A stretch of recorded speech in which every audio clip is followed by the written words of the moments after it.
তুমি জীবন তুমি মরণ আধার ঘরে তুমি আপন তুমি জীবন তুমি মরণ আধার ঘরে তুমি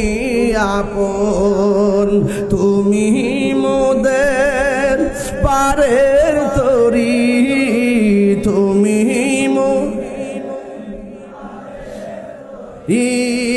তুমি নিদানে তোরানে ওয়ালা ইয়া রাসূলুল্লাহ ইয়া হাবিবাল্লাহ ইয়া রাসূলুল্লাহ ইয়া হাবিবাল্লাহ ইয়া রাসূলুল্লাহ তুমি মোদের আশার আলো তাই তো তোমায় বাসি ভালো তুমি মোদের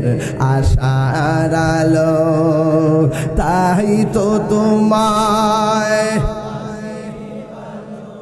আর হৃদয় নামের ফুলদানিতে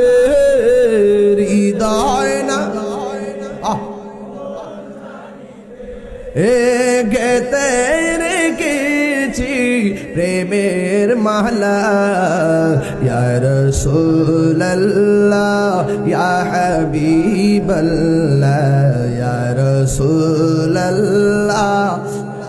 বিবাল্লাহ ইয়া রাসূলুল্লাহ একটা জবান বন্ধ রাখবেন না মহব্বতে মায়ার সুরে বলুন সুবহানাল্লাহ ও বন্ধুরি ওয়াজ ফেলে যাওয়া যাবে না শেষ করা লাগবে এক নম্বর ঘাটের মধ্যে ঈমানের প্রশ্ন আছে না নাই এই জন্য 2 নম্বর ঘাটে চলে যাবি যাওয়ার পরে বলবে তোমার ওযুর হিসাব দাও তাইলে বোঝা গেল ওযুর হিসাবও ফুলসিরাতে আছে না নাই আমরা তো দুনিয়ার জমিনে উযু করি যেমনে মন চায় কইরা দৌড়ায়া মসজিদে যাই অথচ তার জানার দরকার নামাজের চাবি হলো উযু উযুর চাবি হলো পবিত্রতা বেহেশতের চাবি হলো নামাজ পবিত্র না থাকলে উযু হয় না উযু না হইলে নামাজ হয় না নামাজ না হইলে জান্নাতের আশা করা যায় না এই জন্য ঈমানের পরীক্ষায় পাশ করলো এরপরে জিগাইব তোমার উযুর হিসাব দাও এই যুবক তখন বান্দা আল্লাহকে বলবে ও আল্লাহ উযু করেছি একমাত্র তোমার সন্তুষ্টি কামনা করে বিসমিল্লাহ বলে হাত দিয়ে ওযু শুরু করেছি আমার নবী আপনার নবী বলেন যারা ওযু শুরু করার আগে বিসমিল্লাহ পড়বে বিসমিল্লাহ পড়ার কারণে আল্লাহ রাব্বুল আলামিনের ফেরেশতারা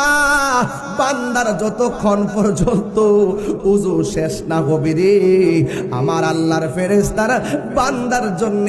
গুনাহ মাফ চাইতে থাকবে দেখছেন নি কত মজার আলোচনা কোন জায়গার মধ্যে যায় আল্লাহ ধরবে দেখেন হিসাব দেন এবার এই মুহূর্তে আমার নবী আপনার নবী বলেন যারা বিসমিল্লাহ শুরু করি উযু করার জন্য হাত দুইটা দত করবে রে বাবা